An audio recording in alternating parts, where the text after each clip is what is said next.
Hi guys, I'm Daniel. And I'm Matthew. We're the Valaitis brothers and you are watching The Cut. Okay, we're joined by the band Redwood today. How are you guys doing? Great, Awesome. How are you doing? Oh, we're doing fine. I'm doing amazing today. It's all coming together, isn't it? Yeah, it's really great. It's really doing well. So we thought we'd start by going down the line, introduce yourselves and what you guys do in the band. Well, get the camera. Oh, here we go. I'm Connor and I play bass and do a sing. Brilliant. Nice one. I'm Alex, I do a guitar and do lead vocals. I'm Toby and I play drums. I'm Jamie, I do the guitar and do the sing too. I also do guitar and sing, and my name's Charlie. Awesome. So now that we know who you guys are, Conveniently. probably the most important question for all of us is, what is math rock? Who can answer that question? Oh, what is math rock? Well, You two, Right. you two start. So, essentially, math rock is the most hipster of all music in the world. No, it's basically just messed up time signatures, really spaghetti guitars. We're not like... we're more influenced by We're math. like math rock and post rock alternative kind of style. I like to say math pop, but no one else in the band agrees. Yeah, we're not fine. Like we get the post rock kind of styles from like the big atmospheric choruses and like tremolo guitars and stuff. Like Yeah. But then a lot of our songs you'll notice we have not just time signature changes, but we have tempo changes and stuff like that. It's just a whole lot of hipster. It's just like really that's not overcomplicated, sort of like quite No, complicated. absolutely. Yeah, It's like an 8-minute song. Overcomplicated. Short guitar, Alex. So math rock is quite a specific genre, like we've just spoken about. So what are your influences From that genre. from that genre? Or TT&G's always been a big one. TC&G are great, yeah, they're really good. They're all about the kind of They used to be spaghetti called This stuff. Town Needs Guns, but they had to change it because the gun laws changed in America. Yeah, so it's kind of great. My biggest influence in terms of that kind of music is from Indian Lakes because it's kind of like there's elements of all that music in their music. It's kind Yeah. of toned down though, and that's kind of what I influence. And that's all across the band. Not really, no. No. And we all listen to a really kind of wide spectrum of bands. I think we can all agree on a couple of bands. Yeah. American football. Some overlap. Yeah. For me personally, it's like American football with the kind of simple vocal melodies and the like simple riffs, sort of. And then I feel like we kind of bring kind of almost a punk thing into it. Mm-hmm. Well, that's me anyway, for my taste, like bands like Yeah. Time Fight and Sitters in the Basement, that sort of thing. Yes. Even between two people, you like different genres and bring them together. Absolutely, I think Totally, yeah. lyrically the biggest influence is probably like kind of from Lakes and Foxing. Like Foxing about that talk about all sorts of stuff and like the Yeah. honest Mhm. lyrics. I think that's my favourite kind of thing when lyrics are honest and not just like kind of just boring and repetitive. Well, I kind of found that with Sun Kill Moon. Have you heard that? Mm-hmm. Yeah, his lyrics, it's almost like he's reading it off a notebook or something Yeah. like that. So that's cool. I mean, structurally for our songs, I think there's an old band called Tube Lord that used to do very sort of Yeah, heavy bits, soft bits, like we sort of do as well. You can kind of see a Yeah. progression with the music as well. It's gone from it's turning a little bit more post rock with math influences rather than all with both. Yeah, so it's Exactly. definitely developing. We're going more towards atmosphere, aren't we, as opposed to like Yeah. spaghetti riffs our It's thing. because we bought delay pedals.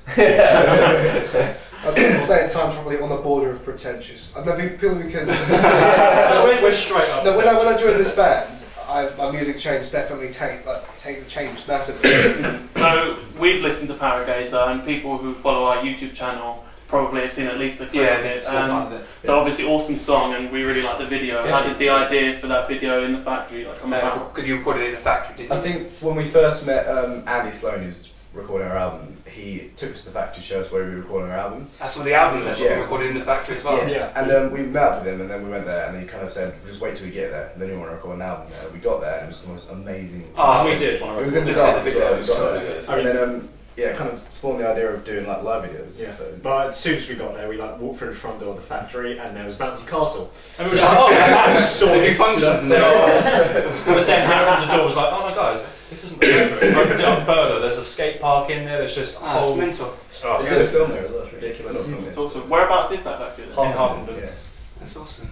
That's awesome. I think I've seen a photo of it as well, and I thought Yeah. that sometimes things can look decrepit and then they can look cool. There's a fine line, I feel. Yeah, yeah. That's the video that mostly when people have spoken to us, they talk about that video. Yeah. I really like that one from looking at the clip on our video. So yeah. Okay, cool. So with a song like Paragazer, it's like you were talking about earlier, it's a massive song and it's an instrumental as well. Yeah. So it kind of demands a bit of complexity with math Yeah. rock anyway to keep people interested, which it delivered on.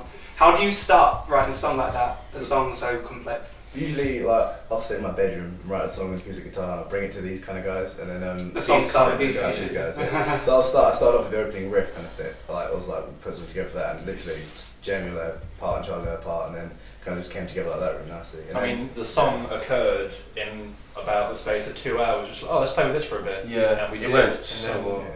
The song we used to have lyrics for it, and it was just one of those songs where we thought that the actual instruments would just spoke louder than the I lyrics. didn't miss the lyrics. Absolutely. It was quite it used to be a lot softer than obviously when Toby and Connor joined the band. It had kind of like a new kind of like energy to it, and like the big bits just became a lot bigger, and the quiet bits became a lot quieter, which is. I think that shows authenticity though, when you can actually tell the energy change in the band by someone coming in. Yeah, I think totally. But that's a lot better. It makes more sense, kind of artistically. I feel like really. Okay, cool.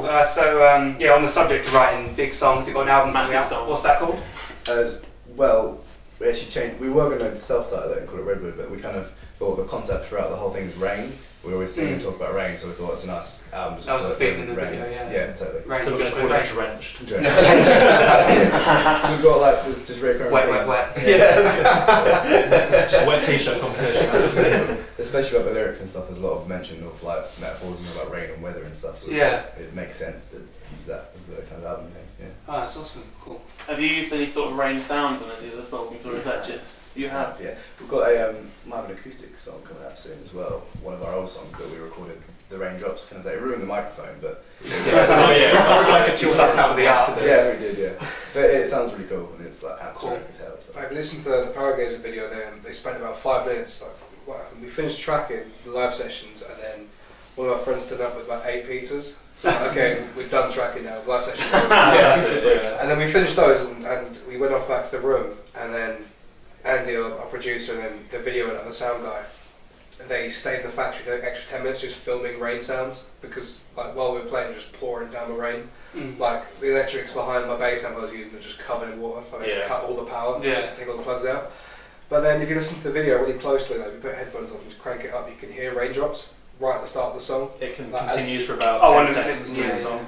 I remember there was a big puddle there. I think you jumped in it. And it cut. I think it was part.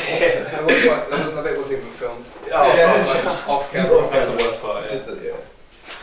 Yeah, but like, there's no point really recording in a place like that without taking advantage of what The acoustics, the settings Oh, given to yeah. the you. natural sound. It sounds like you really took something out of where you recorded it, which is brilliant. I mean, Awesome. that kind of added a song to the album because I remember one night I went in there, just acoustic guitar, and it was too dark to play any more than like 2 chords. They're kind of next to each other. So I was just writing a song and I kind of based it on that and I showed it to the guys and it ended up going to the album just because that room kind of just produced the kind of vibe I was just wrote a song to, which is nice. Yeah, cool. Yeah. So Paragazer, like I said before, like a massive song. What are the other songs going to be like on the album? Is it a bit more light and shade?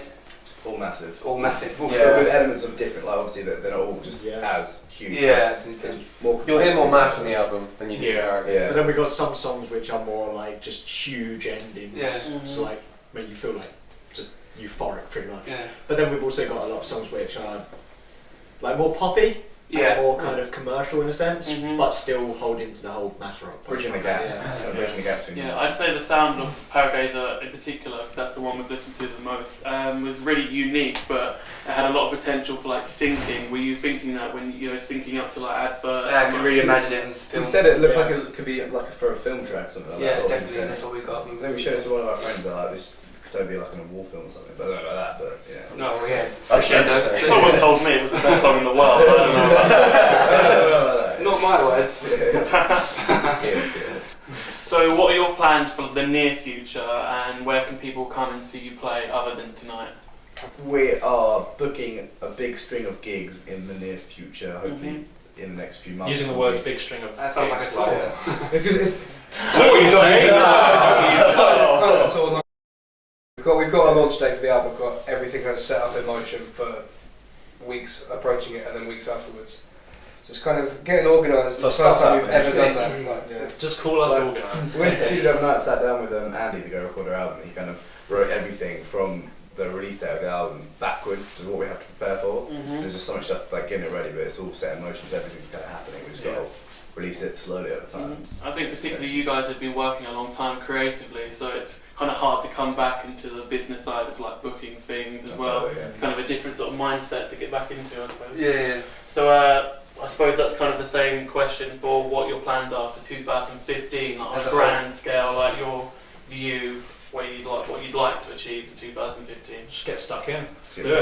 I mean, I think take everything as it comes and just hopefully be able to just do the best we can with what we write. Because like we all really enjoy the music for the music's and writing it. And just tell the world. And I think we just do the best we can with kind of the songs we have. That's awesome.